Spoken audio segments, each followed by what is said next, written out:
Hey guys, Daniel Lungu here, and today I want to share with you some of the major money habits that we are doing or have done at one point or another that actually hurt our financial situation and should be stopped if you truly want to better your financial situation in 2020. If you're new to this channel, my name is Daniel Lungu and I'm a financial advisor. My channel is all about helping you with financial tips and advice and how to better your personal financial situation so you could focus on the things that matter to you the most. So without further ado, let's get into the list of bad money habits that you should stop immediately.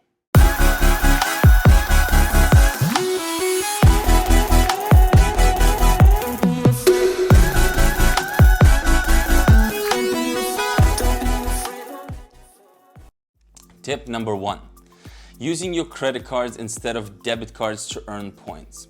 In most cases, people who have the habit of using their credit cards instead of their debit cards to earn points never use their points and end up not paying their credit cards in full. This can result in an increasing outstanding debt. In addition, depending on the credit card you own, the interest you pay on your credit cards is far more than the return you get in any redeemed points, if not paid in full, of course. Remember, only use credit cards if you plan to pay them in full by the end of the month. Alright guys, tip number 2. Letting your caffeine addiction deplete your financials. So if you're like me and you can't start your day without your cup of joe, then you might want to rethink your monthly spending habits on caffeine outside of your home.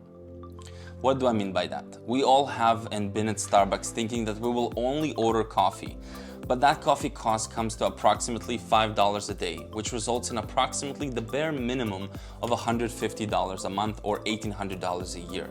Simply getting started your day a little bit earlier or purchasing a machine that has a timer built in for coffee making can prevent you from visiting your local coffee house and thus save you a good amount of money each month and of course every year. Alright guys, tip number 3. So cancel those unused subscriptions. So you got HBO subscription because you wanted to see Game of Thrones, but it has been almost a year since the season finale and you are still being charged for those subscriptions each single month. If this sounds familiar to you, maybe it's time to review your subscription and cancel any unwanted ones. A good app that I like to use called Truebill. Truebill is a budgeting app which lets you connect with your banking information and let you monitor your spending from the custom dashboard. It also lets you keep track of your spending and set a budget that you can keep and control. You can also add alerts and notification and of course cancel any unwanted subscription. I want to of course disclaim that Truebill is not a sponsor of this video. Tip number 4, embrace the chef in you and stop ordering food delivery. It is late, you had a long day, and you definitely don't feel like cooking. Sounds familiar? If so, I want you to also remember how much was the cost of the item you ordered and how much you ended up paying in total after delivery fees and tips. Yes, although food delivery is convenient, the added cost of the convenience plus tips can accumulate pretty quickly. So instead of ordering food from somewhere, perhaps cook in bulk and meal prep for the week ahead.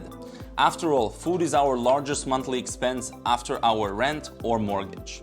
Tip number 5, spending before saving. There is no worse money habit than spending your money first after getting paid. Hearing this might surprise you, but majority of people are waiting to get paid so they can spend their money. So something that they desire instead of first allocating their money towards saving or other financial goals. Get into the habits of paying yourself first. This means setting aside at least 10% of your take-home pay each month aside for savings or emergency. Alright guys, we're coming towards the end. Tip number 6, buying the hot stock in the wrong timing. I remember getting financial advice from my Uber driver while heading to the airport because he has heard that I work in finance and Tesla stock is the hottest new thing.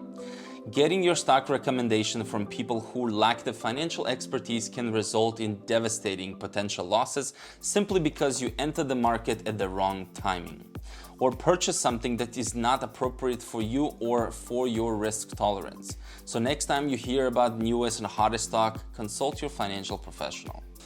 Tip number 7, letting your money accumulate dust. Many of you feel that due to the current financial market imbalance, it is safer to pull the money out of the market and keep your money in the bank. But is it actually a good idea? The answer is no. You never want to pull your money while the market is in decline, because this is actually when you realize your losses. If your money is earmarked for retirement and you're long ways away from that date, you just simply need to enjoy the ride. Stay put. In fact, times like this mark an opportunity to buy more since everything is on sale. And when the market recovers and corrects itself, you will be far ahead when you were before. So keep your money in the bank will only result in realized losses and inhibit your ability to grow and keep your money with the pace of inflation. Whew, that was a mouthful of 7 tips. Well, that's it guys. Here are my 7 tips for money habits you should stop and avoid if you truly want to grow your money in 2020. If you want to gain access to my exclusive budgeting platform for free, link will be in the description below. Let me know in the comments what money habits you are currently struggling with, and I promise you that I will try to help find a solution for you. So, until the next time guys.